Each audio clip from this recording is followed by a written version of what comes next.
comment nyingi sana na kwa simu nyingi sana kwa Tanzania na rafiki zangu mkisema pastor, mbona siku hizi uhubiri mtandaoni hatukusikii? Mbona ibada siku hizi za huku mbali hatukuoni? Sasa leo kuna mambo ambayo nataka niweze wazi sawa. Kuna jambo ambalo nalisisitiza kwa wewe ni kiongozi, eza wewe ni bosi, una timu ya wafanyakazi ambao umewaajiri. Jitahidi sana uweze kuwalipa vizuri. Unakuta bosi ameokoka, ni mtu wa Mungu, anaenda kanisani, lakini mtu amempa kazi ya kufanya. Mtu anafanya kazi alafu unamnyanyasa, anadai haki yake, mpe haki yake. Basi hata kama mpe kidogo, lakini unashindwa kumpa mtu haki yake. Kwenda zako sijui nini na nini, unaambia fanya utakavyotaka. Si upo kwangu nakula, si upo nini unakula.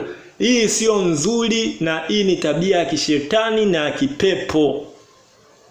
Na watu kama hawa huwa duniani hawaishi miaka mingi, huwa wanakufa.